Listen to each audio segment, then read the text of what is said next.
Welcome back to our channel Payel's ব্লগে তোমাদের সবাইকে ওয়েলকাম। আমি আছি মেঘালয় মানে শিলংয়ে। সেখান থেকে তোমাদেরকে আমার দেখলাম যে গ্যালারিতে প্রচুর ছোট ছোট ভিডিও আছে, তো ভাবলাম তোমাদের সাথে শেয়ার করি। তো চলো, আমাদের যে হোটেল আছে সেই হোটেলের থেকে শিলংটা দেখতে কেমন লাগে, জাস্ট দারুণ। এই ছোট ছোট ছোট ছোট ঘরবাড়িগুলো এত ভালো লাগছে, আর আমাদের হোটেলটা খুবই ভালো। 4 দিনের ট্যুর ছিল, তো ফার্স্টের দিনই আমরা চলে গেছিলাম ডাউকি রিভারে, যেটা নাকি তোমরা সবাই জানো এশিয়ার সব থেকে ক্লিনেস্ট রিভার। আর এটা সিচুয়েটেড কিন্তু বর্ডারে, মানে বাংলাদেশ আর ভারতবর্ষের যে বর্ডার আছে সেটাতে। এটা জলটা এত ক্লিন যে নিচের যে রকসগুলো সেগুলো পর্যন্ত দেখা যায়, মানে দারুণ দারুণ। জাস্ট মানে দেখতে থাকলে দেখতেই থাকতে হবে। এত আশেপাশের যে পরিবেশ সেটাও ভীষণ সুন্দর, আর ন্যাচারাল ভিউ, তো এটা আরও বেশি ভালো লাগে। এখানে না বিভিন্ন ধরনের, যেমন এরকম ছোটো ছোটো নৌকা করে সবাই আর কি এই রিভারটাকে মানে ঘোরে, মানে অনেকটা যায়। তারপর এটা একটা স্পেসিফিক একটা টাকা নেয় আর কি ওরা। তো যাই হোক, আমরা সবাই গেছিলাম এখানে। তারপরে এখানে বিভিন্ন ধরনের রকস আছে। তারপরে এখানে অনেক রকম তুমি ক্রিয়েটিভিটি করতে পারো, যে যেরকম আর কি করতে চায়। তা আমরা সবাই মিলে গেছিলাম। আমার তো ভীষণই ভয় লাগে, সত্যি আমি জলটা একটু ভয়ই পাই, তবুও গেছি। আর একদম দেখো সবুজ কালারের, মানে নিচের যে লেয়ারটা, মানে পাথরের যে কালারটা সেটার কালার, কিন্তু জলটা এতটাই ক্লিন। যাই হোক, তোমাদের সাথে এটা শেয়ার করতে পারে ভীষণ ভালো লাগছে যে ছোটো ছোটো ক্লিপসগুলো ভাগ্যিস নিয়ে রেখেছিলাম, নাহলে কি শেয়ার করতেই পারতাম না তোমাদের সাথে। এত সুন্দর একটা ভিউ। তো চলো, এটা খুব ভালো মতন এনজয় করো। তারপর আরও সামনে আরও অনেক কিছু আছে দেখার মতন। তো আমরা 3জন একটা নৌকাতে গেছিলাম, আর স্টুডেন্টগুলো বাদবাকি সবাই আস্তে আস্তে গেছিলো। তো আমরা এই একটা নৌকাতে গেছিলাম। একটা নৌকাতে হায়েস্ট 3জনই হয়, আর বেশি আর কি হয় না, অনেক সময় বেশিও নেয়। তো 3জনকে আমার মনে হচ্ছিল সেফ। তো চলো, দেখতে থাকো সামনে কি কি হয় না হয়। তো লেটস স্টার্ট।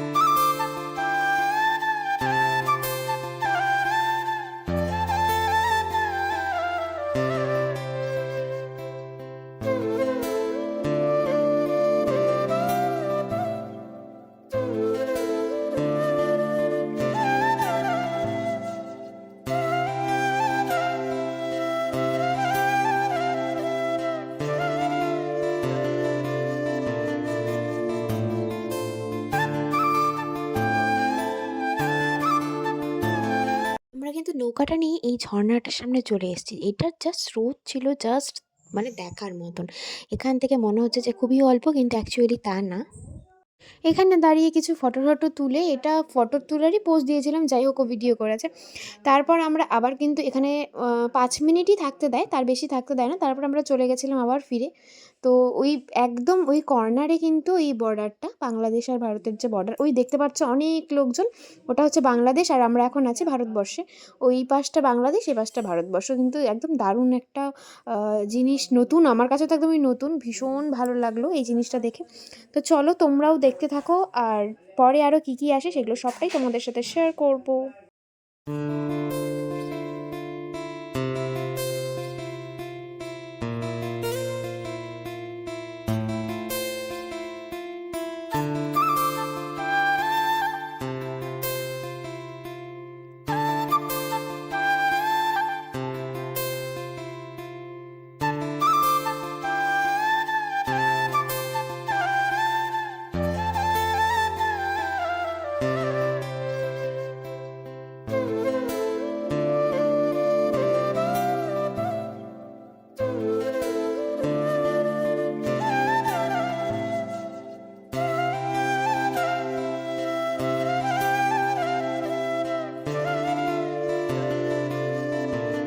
আমরা এখন আছি নর্থ শিলংয়ের, মেঘালয়ের নর্থ শিলংয়ের উমিয়াম লেকে। এটা কিন্তু একদম একটা মানে আর্টিফিশিয়াল একটা লেক ভীষণ সুন্দর, তোমরা তো দেখতেই পাচ্ছ, স্রোতটা জাস্ট দেখো।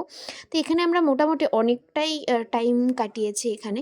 আর এটাতে আমরা মনে হয় ফার্স্ট ডেতে এসেছিলাম, ফার্স্ট ডের দিনই এইটা আমরা করেছি। আর এত ভালো একটা মানে ওয়েদার ছিল, আর এত সুন্দর চারিদিকটা, মানে দারুণ, জাস্ট দারুণ। এই তোমরা দেখতেই তো পাচ্ছ, এই পাশ দিয়ে এখান দিয়ে বড় বড় সব ঝাউ গাছ, এখান দিয়ে প্রচুর গাছ আছে। তারপরেও অনেকটা, আর এখানে দাঁড়ানোর মতন জায়গা আছে, এরকম একটা বোট আছে, তোমরা চাইলে বোটও চড়তেই পারো। মানে এটা সব অনেকটা হয়ে, অনেক কেউ হলে তাহলেই বোটটা ছাড়েন, এমনি তো একা দুজন তিনজন এরকম হয় না।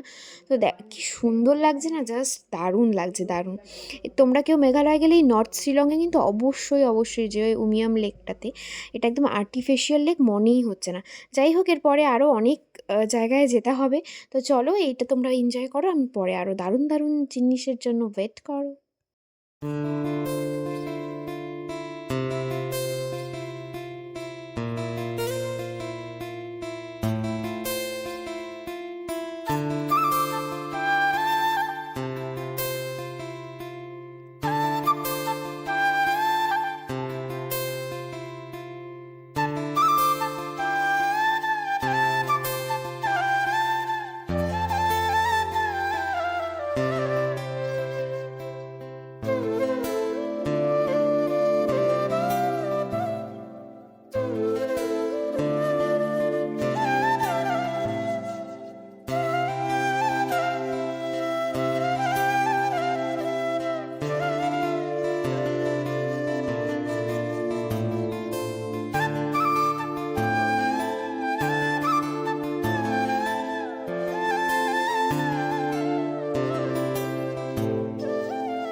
এবার আমরা যাচ্ছি একটা নতুন জায়গায়, আর এখানে একটা নতুনত্ব জিনিস তোমাদের সাথে শেয়ার করব। তো চলো, এই রাস্তাটাও ভীষণ সুন্দর, চারদিকে গাছপালা আছে, মানে অতটা আর কি কোনো ডাস্ট বেশি নেই, কিন্তু অনেক জায়গায় যেহেতু রাস্তা হচ্ছে নতুন, সেজন্য চারদিকে প্রচুর ধুলা ছিল। তো চলো, আমরা যেতে যেতে বলছি আমরা কোথায় আছি এখন। আমরা পৌঁছে গেলাম ডাবল ডেকার লিভিং রুট ব্রিজে। এটা কিন্তু একদম ন্যাচারাল একটা ব্রিজ, একদম গাছ দিয়ে হয়েছে, তোমরা দেখতেই পাচ্ছ, একদম আর্টিফিশিয়ালি না, একটা প্রাকৃতিক তৈরি, প্রকৃতির দ্বারা তৈরি একটা ব্রিজ। তো ভীষণ সুন্দর না, আমি নিচে নেমেছিলাম তো নিচের থেকে আরও বেশি ভাল লাগছিলো। আর এখান দিয়ে অনেকগুলো সিঁড়ি আছে, তোমরা নিচে গিয়েও, জলটা অতটা পরিষ্কার না, কিন্তু যখন নাকি শুনেছি বৃষ্টির সময় মেঘালয়া কিন্তু দারুণ সুন্দর তার রূপ নেয়। এখন যেহেতু অফ সিজন ছিল, মানে ফেব্রুয়ারি মাস ছিল, সেই জন্য একদম সব চারদিকে জলগুলো সব শুকিয়ে গেছিলো, অতটাও মানে বোঝা যাচ্ছিলো না, কিন্তু যখন বৃষ্টি হয় তখন কিন্তু এই জায়গাগুলো পুরো ভরে যায়, একদম দেখতে অপূর্ব সুন্দর লাগে। আর সেই জন্যই কিন্তু মানে আরও বেশি লোক ওই যখন মরশুমে আসে, মানে তোমার এই জুন জুলাই এই টাইমটাতে মেঘালয় কিন্তু একদম পুরো পিক আপ একটা টাইম। যাই হোক, এই জিনিসটা দেখে আমার ভীষণ ভালো লেগেছে। এই রুট ব্রিজটা কিন্তু একদম ন্যাচারাল তৈরি, তোমরা মেঘালয় গেলে কিন্তু অবশ্যই অবশ্যই এখানে আসবে। আর জায়গাটা দেখো কতটা, আর গাছের গুঁড়িগুলো কত মোটা মোটা, মানে এখানে গিয়ে আমি জাস্ট অবাকই হয়ে গেছি যে সত্যি সত্যি আমাদের এই ভারতবর্ষে কত সুন্দর সুন্দর জিনিস আছে দেখার মতন। তো যাই হোক, এরপরে আমরা কোথায় যাই সেটাও তোমাদের সাথে শেয়ার করব। আর আমি আমি মানে ফটো তোলার জন্যই দাঁড়াই, ও বারবার ভিডিওই করে দেয়। যাই হোক, তো চলো এরপরে আমরা কোথায় যাই সেটা তোমাদের সাথে শেয়ার করছি। আমি না ডে বাই ডে ব্লগগুলো করতে পারিনি, আমার কাছে ছোটো ছোটো যে ক্লিপস ছিল আমি সেগুলোই তোমাদের অ্যাড করে একটা ব্লগ দেওয়ার চেষ্টা করেছি, যাতে মানে আমার কাছে স্মৃতিটাও থেকে যায়, তোমরাও কিছু কিছু দেখো বা তোমাদের সাথেও শেয়ার করতে পারি। তো এটা হচ্ছে মনে হয় মেবি লাস্ট ডেতে আমরা গেছিলাম একটা কেভে, আমার একদম সরি, মানে আমার একদম মনে নেই জায়গাটার নাম সঠিকভাবে কি, তবে এখানে অনেকগুলো স্পট একসাথে ছিল। এটাও মেঘালয়ের ওই চেরাপুঞ্জি, ওখানেই।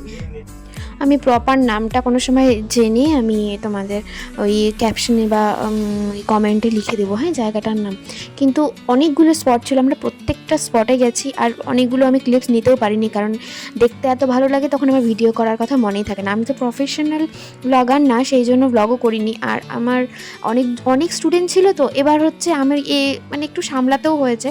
তো এবার সেই সমস্ত কিছু ওই ব্লগ করে, তারপরে আবার ওদেরকে সামলে, তারপরে আবার দেখা, এগুলো সব একসাথে আমি মানে একটু অসুবিধাই হচ্ছিলো। তাও এই কিছু কিছু ক্লিপস আমার হাজব্যান্ড করেছে বলে আমি পেয়েছি। যাই হোক, তোমাদের সাথে তাই শেয়ার করছি। এখানে অনেকগুলো ওয়াটারফলস ছিল।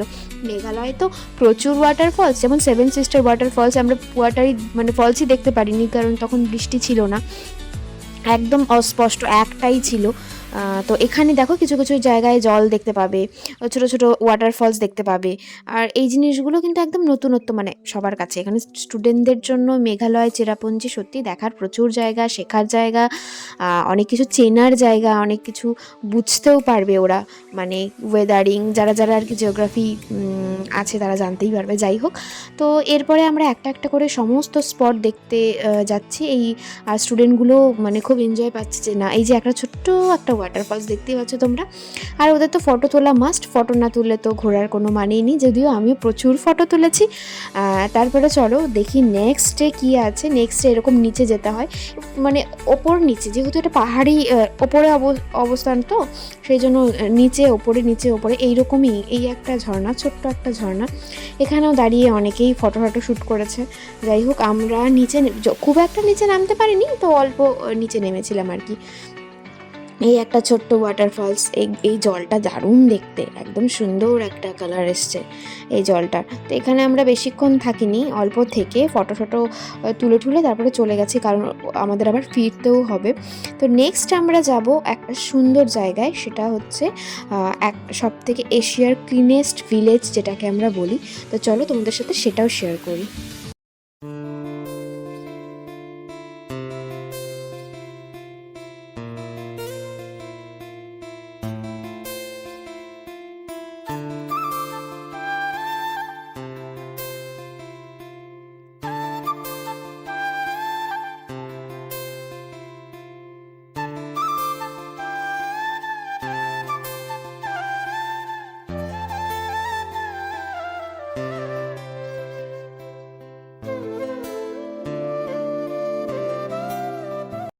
নেক্সটে আমরা চলে এলাম একটা সুন্দর আর খুব গা ছমছমে করা একটা কেভে।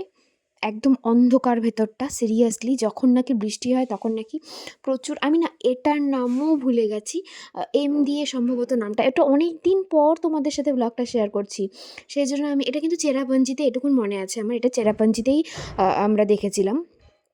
লাস্টের দিন ছিল এটা। আর হচ্ছে প্রচুর, মানে এই কেভটাতে ঢুকতে প্রচুর মেহনত করতে হয়, নাহলে হয় না।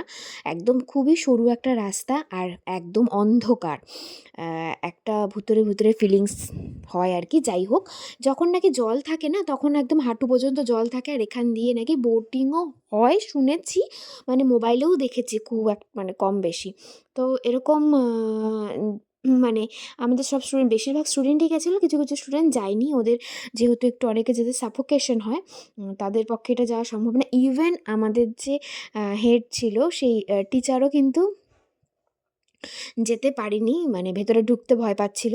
বাট আমি ঢুকেছিলাম, আমি ভেবেছিলাম ঢুকতে পারবো না, বাট আমি ঢুকেছিলাম, আমার হাজব্যান্ডও ঢুকেছিল, অ্যান্ড আমার টিচারদেরও ঢুকেছিল। কিছু কিছু স্টুডেন্ট ঢুকতে পারেনি। যাই হোক, তো জায়গাটা কিন্তু ভীষণ সুন্দর ছিল আর খুব ইন্টারেস্টিং ছিল। যা তো তোমরা দেখো, তোমাদের হয়তো ভালো লাগবে। চেরাপুঞ্জিতে গেলে কিন্তু এই কেভটাতে, এই গুহাটাতে অবশ্যই অবশ্যই যাবে। এটার মধ্যে একটা দারুণ মিস্ট্রি আছে। যাই হোক, তো চলো দেখতে থাকো।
এরপর আমরা চলে গেছিলাম তোমাদের যেটা বললাম সেই জায়গাটা, মানে এশিয়ার সব থেকে ক্লিনেস্ট ভিলেজ। এটা তোমার চেরাপুঞ্জিতেই কিন্তু অবস্থিত। গ্রামটির নাম হচ্ছে মাওলিন গ্রাম। এটি কিন্তু আবার ঈশ্বরের সবচেয়ে প্রিয় বাগান নামেও পরিচিত আর কি, ওখানকার লোকজনই বলে। তো ওখানকার সত্যি রাস্তাঘাট ভীষণ ক্লিন, একদম ওদের এত সিস্টেমেটিক সব কিছু, মানে কোনো আবর্জনা ফেলবে সেটার জন্য একটা আলাদা আলাদা জায়গায় সব জায়গা করা আছে। সত্যি সত্যি ক্লিনেস্ট ভিলেজ এটা। ভীষণ সুন্দর, ভীষণ সুন্দর, খুব ভালো লেগেছে। তো স্টুডেন্টদেরকেও এই সব জিনিসই স্টুডেন্টদেরকে শেখানোর আছে যে কীভাবে ক্লিন রাখতে হয় একটা ভিলেজের, মানে একটা জায়গা পরিষ্কার রাখার পেছনে কিন্তু মানুষেরই হাত। তো সেই জন্য মানুষকে একটু সচেতন হতে হবে, তাহলে পুরো জায়গাটাই পরিষ্কার হতে পারে। মানে ওরা এটা আমাদেরকে দেখিয়েছে যে আমরাই পারি আমাদের জায়গাটাকে পরিষ্কার রাখতে। তো চলো নেক্সটে সব স্টুডেন্টরা সব কিছু দেখে নিল। এবার হ্যাঁ, ওরা একটু মজা করছে, একটু ফটো ফটো তুলবে, কারণ হচ্ছে ফটো তো মাস্ট, সব জায়গার ফটো মাস্ট। আর এখানে কিন্তু একটু কস্টলি জিনিসপত্র তোমরা কিনলেও কিনতে পারো, বাট একটু কস্টলি চেরাপুঞ্জিতে। তো সেই জন্য, আর এই জায়গাটা না এত সুন্দর, আমরা এখানে অনেকক্ষণ বসেও ছিলাম। যাই হোক, তারপরে আমরা আস্তে আস্তে এবার ফেরার সময় চলে এসছে, এবার আমরা ফিরবো। তো সেই জন্য সবাই মিলে একটু ফটো ফটো তুলে নিলাম। আর এই দেখো, এরা বড় হয়েছে ঠিকই, কিন্তু এখনও এদের মনটা একদম ছোটই আছে। তো যাই হোক, এইভাবেই শেষ হলো আমাদের শিলং মেঘালয়ের ট্যুরটা। কেমন লাগলো প্লিজ জানিও, লাইক কমেন্ট শেয়ার করে দিও। টাটা।